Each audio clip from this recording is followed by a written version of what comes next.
Greetings, Grapple fans. It's Mike Quackenbush here on Free Match Monday with Young Lions Cup tournament action for you. 4 Young Lions collide in this elimination match. All the way from the Academy in Minnesota comes Airwolf. The world-famous Monster Factory sends us Geddy Cahoon. Ring of Honor's own Eli Isom is in competition, as is Beyond Wrestling's hand-picked representative Cameron Zagami. These 4 immense talents collide right now. Dasher Hatfield, who's a weird point of connectivity in the long history of Chikara. Airwolf has been trained not just by a former Young Lions Cup champion in Eric Cannon, but as well by Mr. Anderson, or Mr. Kennedy as he was once known during his stint with the WWE. He's got a former Young Lions Cup champion training him specifically for this tournament. What an advantage that gives Airwolf. Speaking of Airwolf, speaking of long histories in Chikara, did you know that when Chikara first started, Airwolf was 2? He was 2 years old. 2 years old. He is quite the young lion / wolf. Absolutely. I asked him earlier, I was really hoping and keep my fingers crossed that he was born in the year 2000, but 1999. Maybe next year we'll get a 2000 year, someone born in the year 2000 here at Young Lions Cup. Right now we got Cam Zagami and we got Geddy Cahoon in the ring. And Geddy Cahoon looks like an angry individual. He is a big bruiser from the Monster Factory, and he has been running wild over Monster Factory graduates in New Jersey. He's impressed everybody down there so much, they sent him along to us for the Young Lions Cup tournament. And Beyond Wrestling's Cameron Zagami, I think, wants to wait for an opportunity to get more of a measure of that big man. He looks like a big, dangerous bruiser. Like I said, I'd get in the ring and like to throw the fisticuffs, but I can't blame Cam right there. I might have also taken a hit after I just punched a man in the face, and it absolutely didn't hurt him at all. It only hurt my hand. I'd back up a little bit. I'd go rethink my strategy, take a breather, and come back in.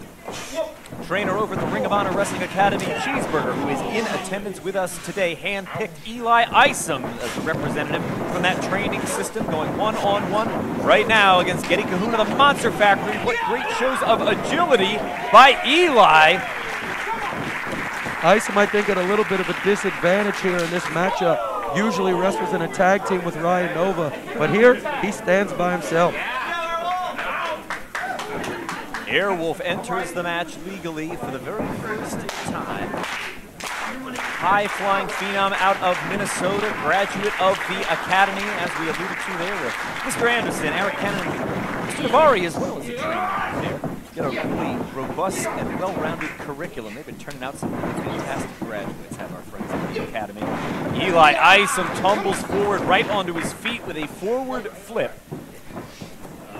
Airwolf not to be outdone. Keep your eye on the masked man. He is so nimble and quick.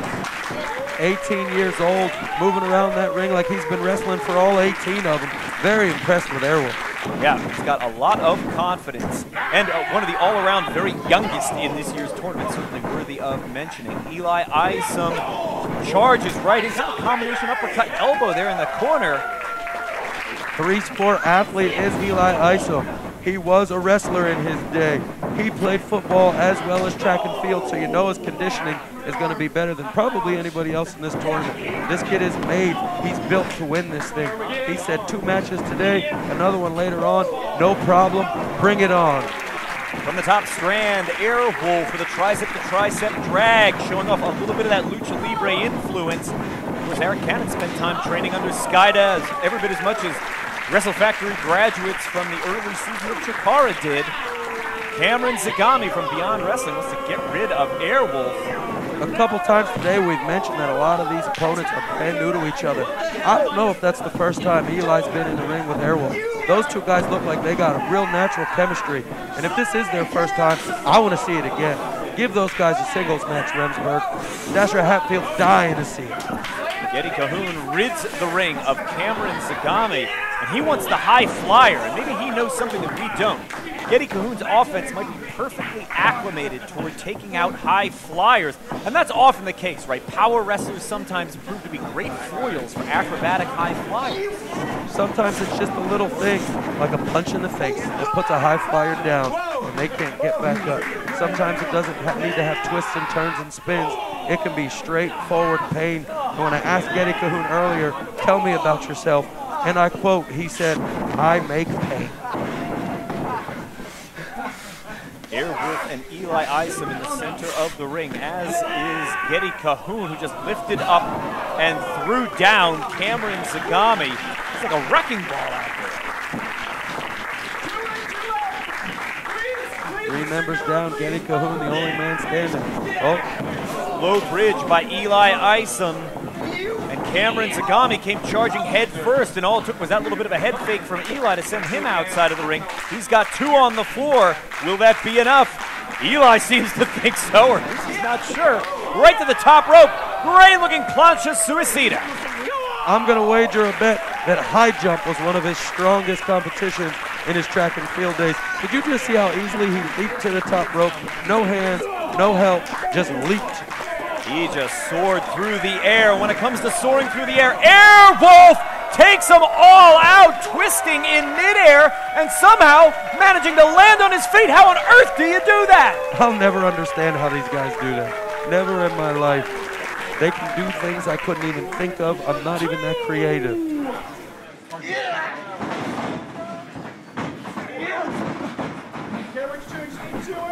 Right now, Airwolf getting back in the ring, Cameron Zagami and Geddy Cahoon. And you can only pin or eliminate, one guy at a time unless you're laying across everybody and everyone happens to be knocked out. I don't know about this strategy. Clear the ring out a little bit, I would think. I like the balance between the 4 competitors we have in the ring. We got Cam, who seems like the smartest one, using his pain to get by these opponents. We got Geddy, who's just brutal power. We got Airwolf flying in the air. We got Eli, who's just a straight-up athlete. I love it. This mixture of these 4 individuals, they're putting on a fantastic matchup. Airwolf tumbled forward, came out with a crossbody that took Cameron Zagami down. Looked to me like he crushed his rib cage. Eli Isom had the waist lock. Airwolf has freed himself with a back elbow, up and around, into a backbreaker like the Cade Radura, but he trapped an arm as he did it. There was no way to counter. Picks him up. A little bit of a Northern Lights or a belly-to-belly kip up to his feet. I like the connectivity of the offense of Eli Isom, but the moment that he took to acknowledge the audience was all Geddy Cahoon needed. He came rushing right in, seized on the opportunity, and boy is Eli in a world of trouble now because Geddy Cahoon just drove him right into the mat, and the first elimination goes to Geddy Cahoon from the Monster Factory. I make pain. Eli Isom has been eliminated.